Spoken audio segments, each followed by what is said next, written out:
Then guys, got a friend coming over now called Mark.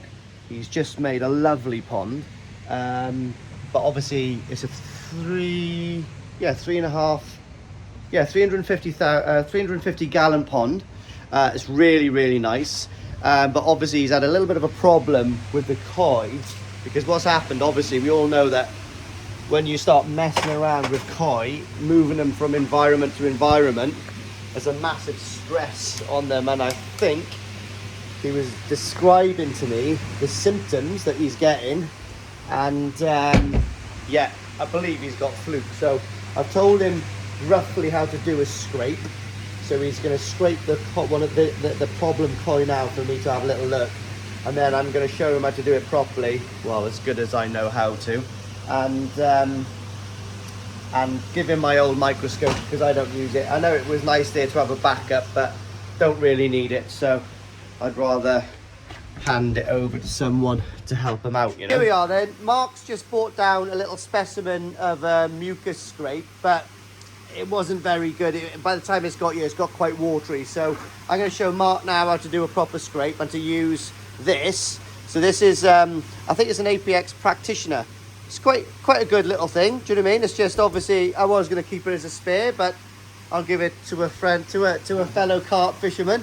So what we're going to do now is I'll pull one of my koi out, and to be honest, I've got no problem with them at all, but still quite interesting to have a scrape for myself. So that's what we're going to do now. Get one of the koi out, probably one of the smaller ones, I think, and we'll have a little look. So I was just talking to Mark about scraping fish. Now obviously the ideal scenario to scrape a fish would be to sedate it, because then obviously if you're a novice, you've got no problems with sort of getting into the gill, for the gill flukes, down the lateral line, on the belly, and all those little, you know, underneath the pec fin, where you'll get all of these parasites accumulating. However, there's a chain of thought that the sedate actually sedates the parasites as well, which is true.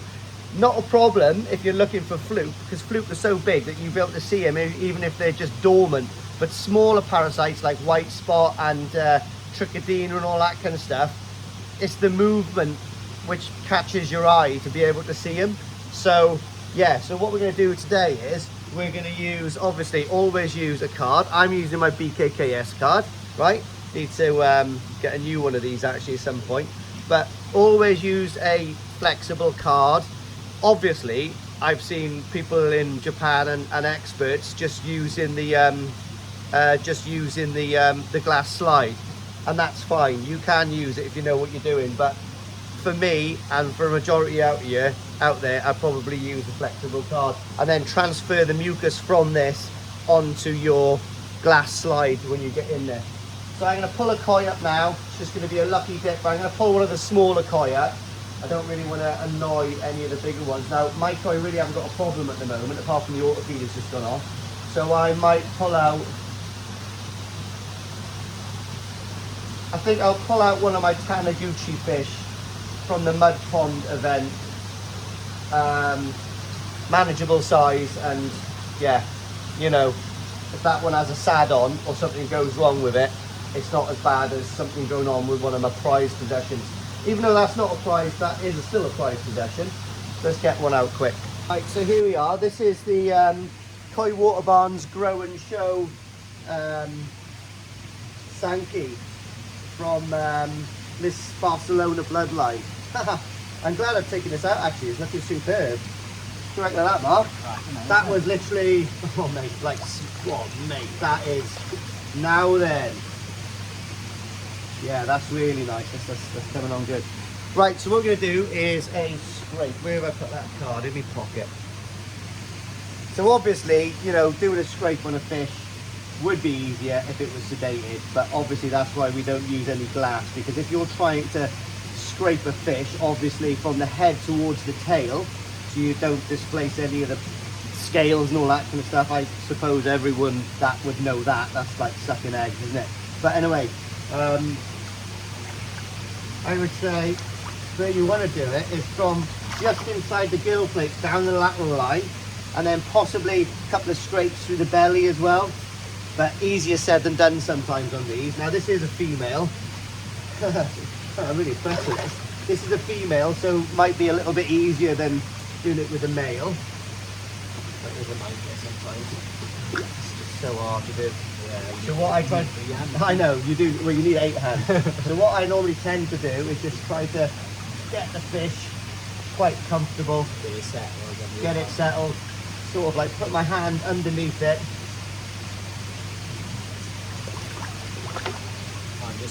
And just a quick, see there's a load of mucus on there. Yeah. So, oh, my sister's come in. And then, realistically,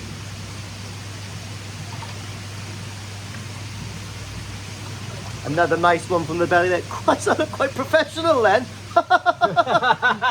Very impressiveness from the width and the, you know, the width, the sides across the back, and you see. Oh, you're talking about fish? Yeah. He was on about length and width. And yeah, as Mark was just saying, last time he came here was about, well, a few months ago, and he just said the fish have just blossomed. So what we do is, we have got 2 ends here. So this is from the flank towards the side of the gill, all the way down the lateral line here, this side, this mucus, and that is all the way from the gill, underneath the gills there, all the way down the belly.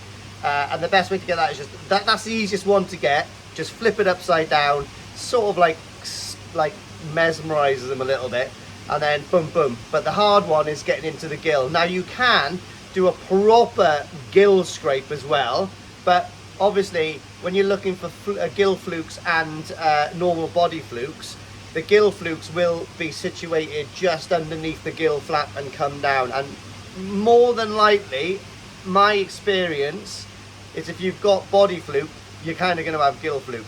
And the problem is body flukes are live bearing, so that means that they just have a live offspring basically. And then so when you're doing a treatment for a body fluke, you'll just kind of treat once, so you can kill the juveniles and the males and the adults, sorry, in one treatment. The gill flukes are egg bearing, so what happens is you'll have to treat them. So when you kill, if they've laid eggs, you've got eggs in the pond or in your filters or in your backy showers, those will be able to survive the treatment, the initial treatment. So what happens is you'll kill all the adult gill flukes, but then a couple of days later, depending on what temperature you're at, and I'm at 24 still now, so they'll just hatch within days, and then within days then you've got another, not infestation, but you've got another little group which is just going to get stronger and stronger and possibly cause yourself problems. So you have to treat for gill flukes depending on what temperature we're at, like between 3 and 7 or 10 days apart. So you kill them, you kill the adults, and then when the babies hatch, then you kill those again. And then the babies theoretically should be too young to be able to produce offspring or eggs, and then you should be able to kill most of what's in there. So let's transfer this. What I might do is just mix the 2 samples up together. So that is one good old bit of mucus in there. It does freak me out because it does look like something else, doesn't it? It is gross. And then it does stick to the, there we are, and then we got, boom. Right, so that is one hell of a good sample. But what you need to do obviously is, if you just put another slide on top of that, you'll actually compress it so much that the bigger parasites like the flukes are quite difficult to see because they're actually pinned. So what you need to do realistically is get a little bit of water and just drop some water onto the top there. Do you know what I mean? So by the time then you put this down, so I don't use the little ones, I just put a slide on top of a slide. So then get it into the middle, push that down there, and there we are. See that? Yeah. Look at that. Now then, a slide doesn't look any better than that realistically. So it's got quite a bit of water in there. You've pushed it down and you've got a lot of surface area. So we've got the side and the belly section on this now to have a little look around. And the sweet spots to find parasites is, see in that center section there where you've got the clear patch, they seem to love the peripheral parts of where the mucus is, because it's like a free flowing area of water where you can really have a little mooch around. So let's get this into my brazier now. Brazier or whatever. I've sold these things out of stock, by the way. These little ones by here, they are amazing. Right, let's get this in. So really the immune Yeah. system should be topped So- up, and it should yeah. be, you should be fine with it. So exactly, there shouldn't be anything in this. So this is a really good microscope now. It's got an SD card in there as well, so you can actually just record this. Yeah, and yeah, if you yeah. didn't know what you're looking for, you could just take this then to your local Yeah. pawn shop and get an expert to look after it. Right. Right, okay, so what you do is you obviously, we focus, we're on ×4 at the moment, which is fine for flute, so just focus as good as wherever you want it, and then just have a little look around. So where are we now? Let's see if you can actually, right, okay, so this is smack bang in the mucus. So see this area of flowing kind of water? That is exactly the place where you see parasites, like proper, just like loving life in there. That's like a highway for them, basically. So again, just travel slowly and methodically through. Now, if I actually did find a fluke on this, that was quite a lot of mucus. If I found a fluke on that, I wouldn't even care. I'd expect to find a fluke. If I don't, I'll be surprised.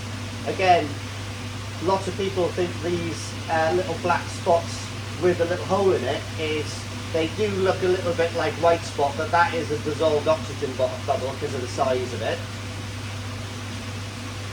This is a great place as well, just on the outsides of the sample, you know. And obviously you can see like a lot of organic matter in there as well, but that's just normal stuff from the pond.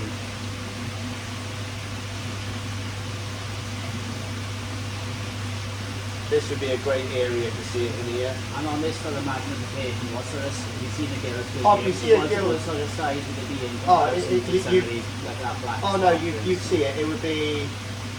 I'm just hoping I find something now, which is like weird for me to say. But yeah. a gill fluke on here would be literally, so see the size of maybe that round bead? Yeah. It would be as long as that. Oh, You'd see it. significant. You can, if it's got babies, you can see the babies in the belly, everything. Significant.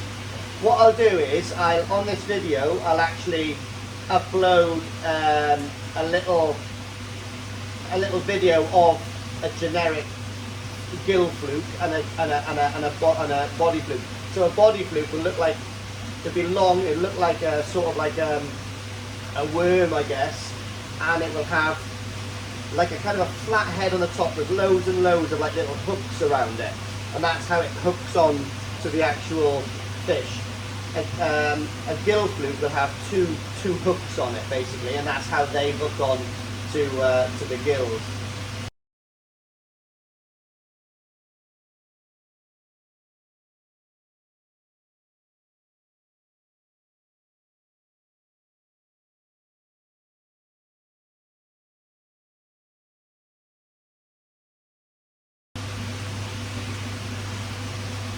But yeah, like I said, you know, when the pond is running optimal and you've got no problems and you're at 24 degrees and nothing changes, you don't put any new fish in, you don't change the food, and their life is stable, they're just happy. So see that thing there, Yeah. right? That's just a hair, but the fluke would be that long.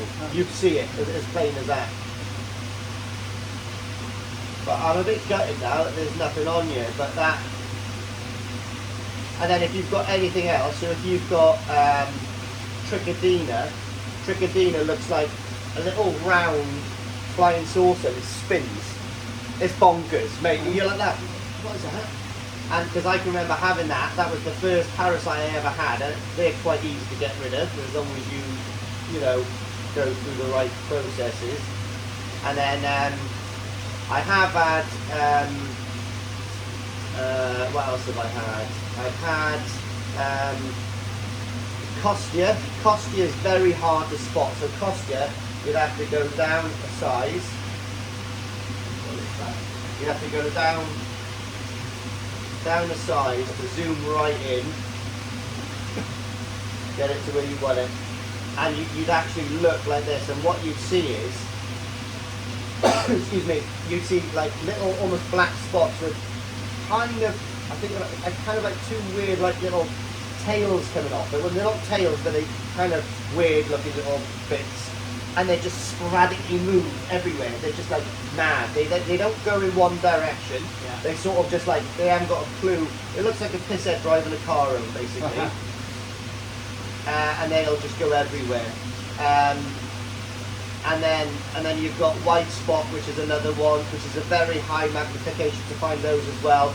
And they look like little clusters of like the dissolved oxygen bubbles, but like a lot smaller and like little groups of them. It's just like, yeah, it's like a dark roundy. It doesn't have to be perfectly round. Sometimes they're a bit misshaped, but they've got a hollow center in the middle, and you can see it moving. Do you know what I mean? But yeah, sorry guys. Good for me, bad for you. No parasitic problems here. But again, yeah, we're pretty lucky. So what I'll do is I'll put some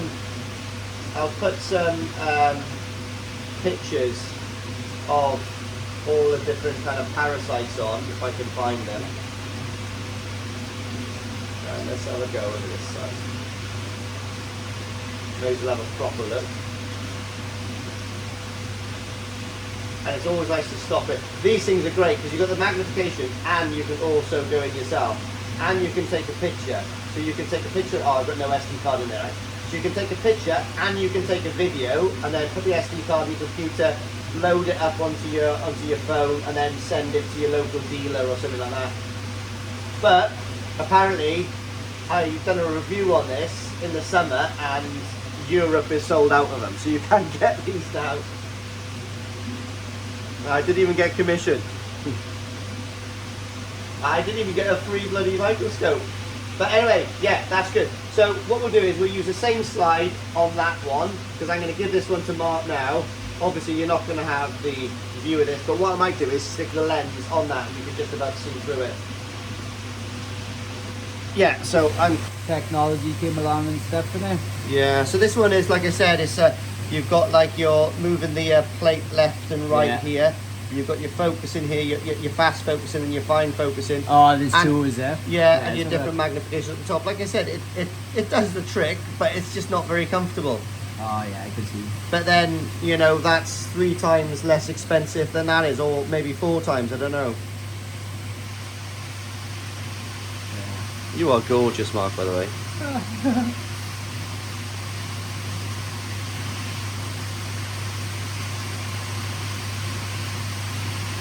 Look at that, it looks like David Bellamy.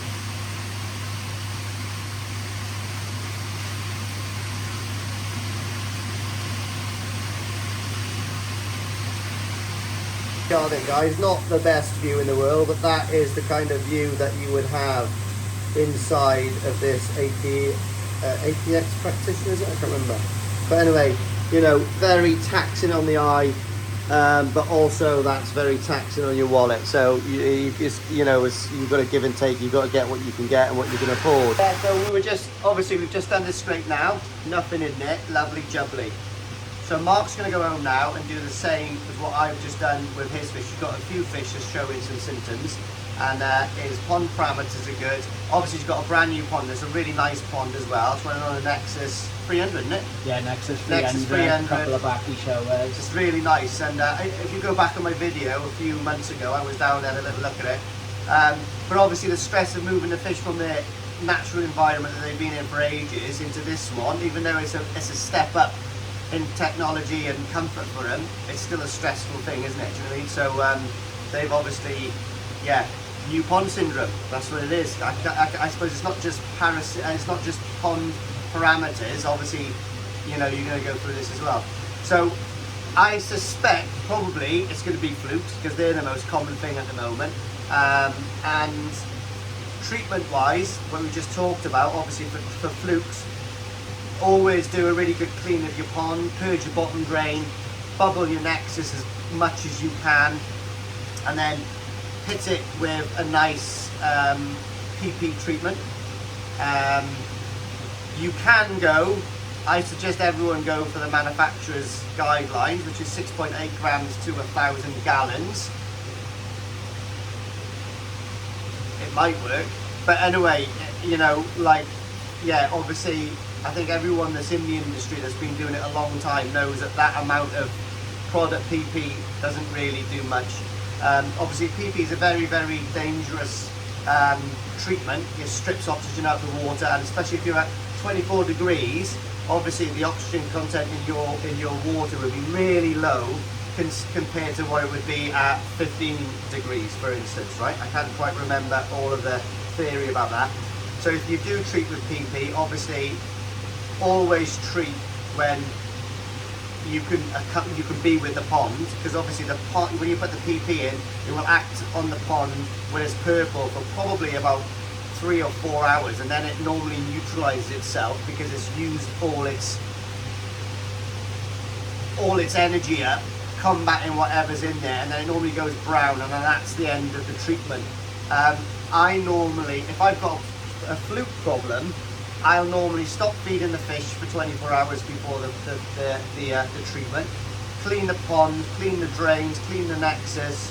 By that point the fish are pretty cleared out, so the water is a little clearer. You haven't got all of those particles in the water because the drum or your system should have cleared those out reasonably well, which means the first treatment of your PP is going to do a lot better job. So you you do a PP treatment on the second day after you finish feeding stop feeding the fish for 24 hours. Make sure you've got plenty of oxygen. That is going to do two things. It's going to start stripping off the mucus coat of your fish, so when you put the product in for specifically hitting the fluke or whatever parasite you're going to use, you have, it's going to be able to get through that mucus layer and get to the parasites, because obviously that mucus is a protective layer which is going to keep that product away from that particular parasite you've got. What I normally do then is I normally wait for 24 hours, because believe it or not, the PP will kill 95% of all parasites anyway, and it does a really good job. I know people that don't use any other product apart from PP, but in extremely high doses, which can be very dangerous. What I normally do then is do another dose 24 hours later, and that way my pond normally stays purple and it's normally active for a good 6 hours. So I'm always staying with the pond. I'm really comfortable with using PP at the moment. I've done it quite a lot, and the fish don't seem to be stressed out that much at all from it. I'd rather hit it really hard in about 2 days, get the treatment done, rather than the fish suffer for a long time. So you may as well just get it done and then leave the fish thrive again, and then hopefully, touch wood, you could go years without having any problems again, which is not necessarily normally the way it goes. But anyway, after the second treatment of the PP, by this point the pond is really sanitized. You mean you really cleaned the pond, the fish is, all the mucus, I wouldn't say all the mucus is gone, but a majority of the mucus would be gone, and then 24 hours after that then you can introduce your product wherever you use. There's loads on the market. There's Fluke S, Fluke M, there's so many different ones, but I always use Columbo's Lernix Pro or Lernix. So Lernix Pro is meant to hit gill fluke as well as body fluke, and I think just the Lernix is more orientated towards the body flukes. I don't know, I just use the Pro and that's it. Mix it up really, really well. I do stick to the product's guidelines for the dosages for that, and the reason I do is because I've already hit them twice with PP, and I reckon over 50% of the parasites are probably, maybe even more, are dead just from those 2 PP treatments. And after that, the product, which is, it cost me £50 to do a treatment on this pond, just one pond, because it's 5,000 gallon, and then it's one whole tub, and that is, boom, 50 quid. It's bloody expensive, right? Now, people do go on about getting all of this stuff from the farmers merchants and all that kind of stuff. I can't remember what it's called, but it's a lot harsher product, super, super cheap. You know, instead of 50 quid to treat your pond, it's probably going to cost you, if you buy enough of it, it's probably going to cost you a couple of quid, like 4 or 5 quid. I can't remember what it's called. I don't even want to say the name on here, to be honest, because I've seen horrible things go wrong where people, because it's so powerful, if you do the calculations wrong or you don't actually know properly how much water you've got in your pond and you're a slight percentage off, I've seen gills burnt. I've seen fish die in shows because they've used that product 2 or 3 weeks beforehand. The fish has survived it and all that kind of stuff, but it's damaged the gills so much that by the time that fish has been transported to a show and all the stress and all that kind of stuff, obviously if you get stressed out, you start to like breathe stronger and you breathe harder and you panic. And that's exactly the same with any living creature. They're going to panic and they're going to breathe more. And if their gills are wrecked or they've been burnt by certain products, then that's when they're going to keel over, aren't they? Do you know what I mean? And that's exactly what happened in that show, because we had a little look at we flipped the fish over, had a look at the gills, and underneath the gills, you could see it was like grey, dead tissue.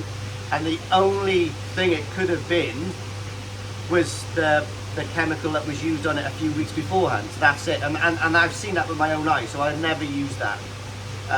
So I always use that, but like I said, as long as your pond's running good, you should have that many problems.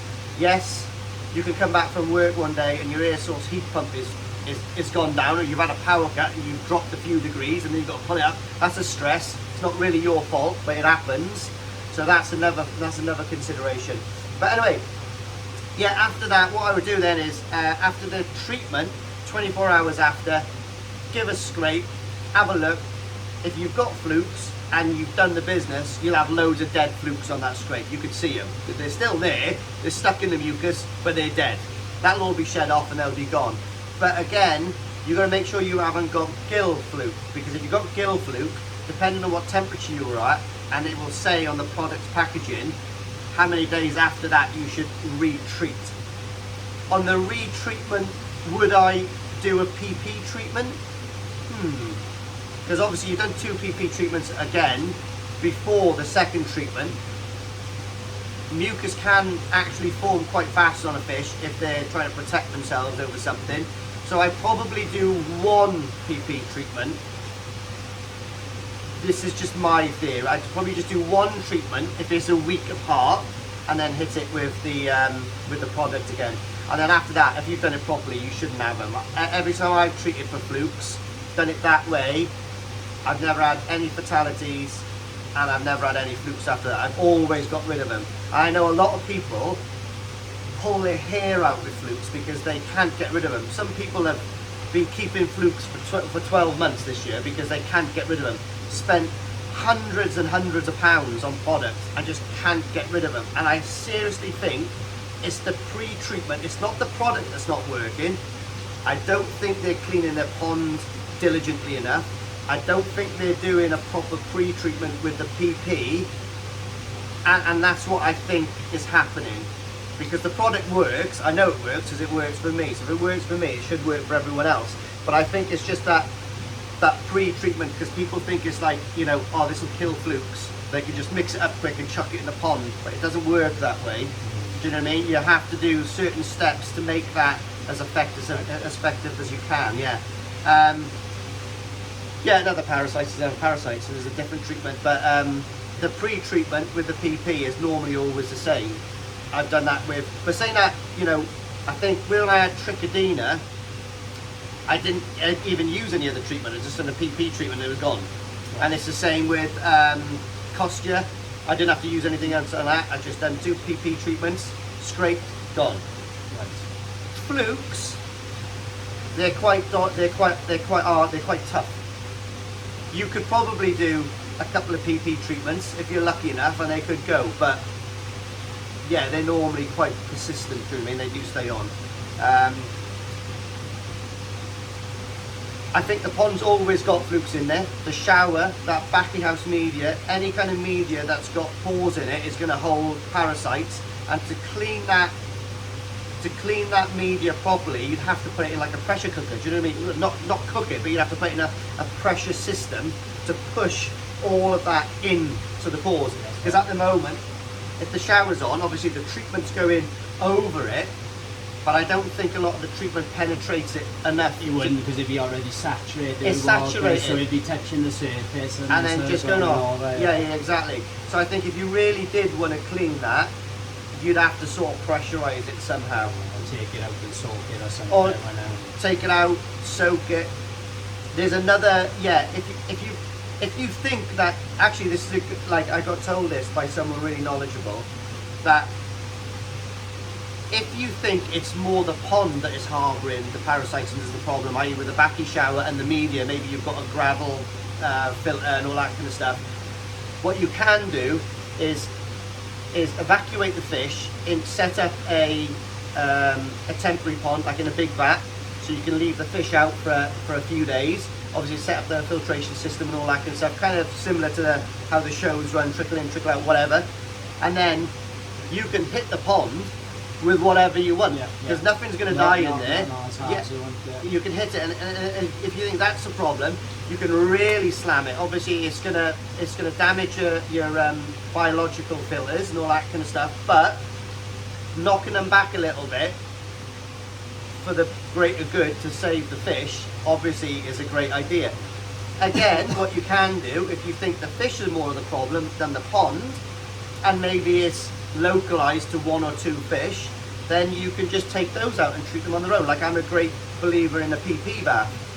It's a miracle cure. It's even worked on my, I'm not going to say what, but like, it's great, do you know what I mean? So you could do that. So there is 3 different ways to do it. Treat the whole pond with the fish in it respectfully, so you don't get any casualties. Take the fish out and hammer the pond, and then put the fish back in when the water parameters are good again. Or take the fish out of the pond and well, not hammer them, but like, you know, treat them powerfully and quick. Like a PP bath is like 6 or 7 minutes, and that is really good. But then you said you've got a few fish now showing no problems, so got to do it that way. Anyway, and disclaimer, I am no expert on flukes or anything like that. All of these ideas and all of this knowledge I've gained is from really knowledgeable people in the trade and from Japan, and also some of the stuff that I've actually learned firsthand. So this is not me just clutching on straws. Oh, sorry guys, I got an itchy back. I got all my tattoo done the other day. Oh, don't escape that. Mate, it was so painful. Never get your back tattooed. I was there for 3 hours and I was like, oh. But now it's super itchy. So yeah, so guys, obviously, you know, if you're interested in the, just stick to the packets. It's difficult. It's really hard because loads of people ask me, oh, what's your ratios you do for treating flukes and all that kind of stuff with PP. I really don't like telling people, and trust me, I don't particularly overdose as much as a lot of people. It's surprising when you go to Japan and you see the color of their water. Bro, mate, honestly, it's unbelievable. There's so much PP in it, you could actually walk on the surface, you know what I mean? The bubbles are coming up so slow because it's like treacle, right?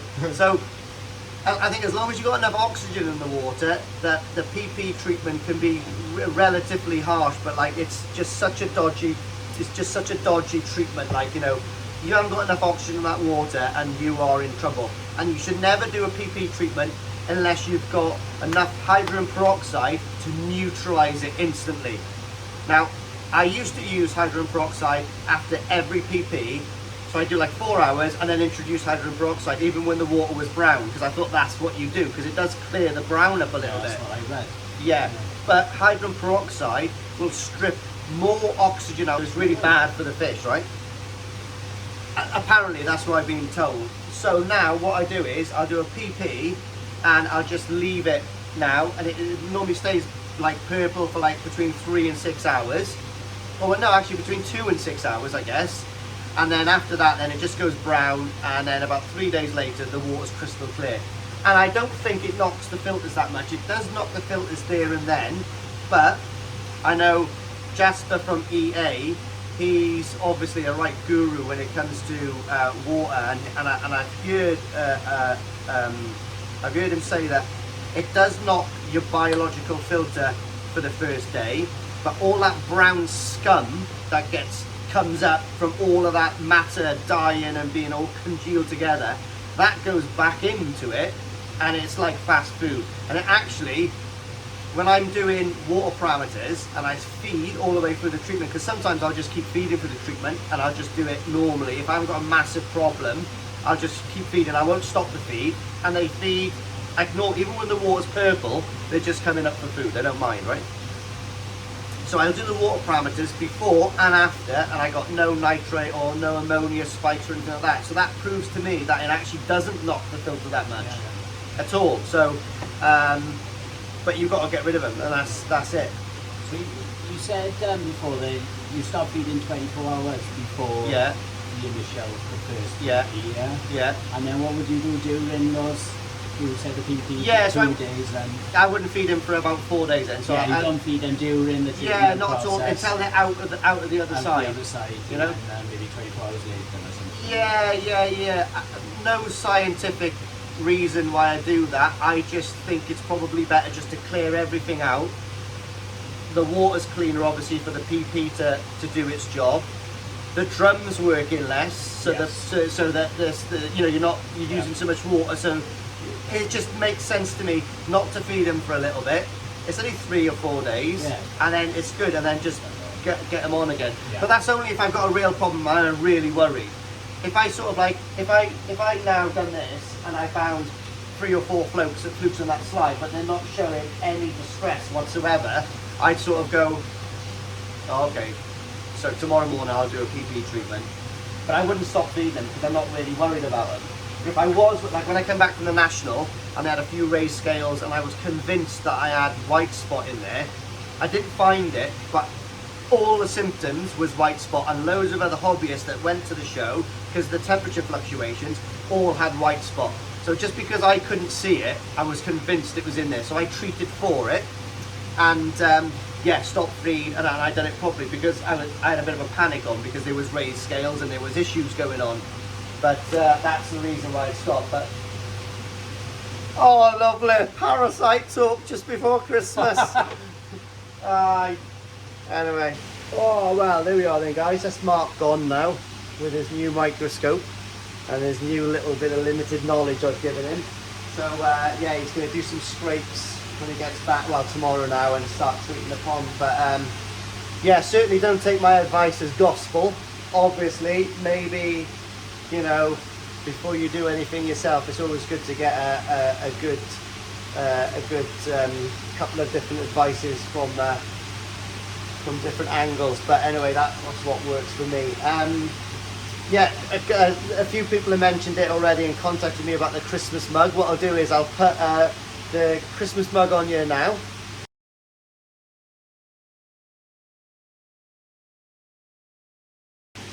So if you fancy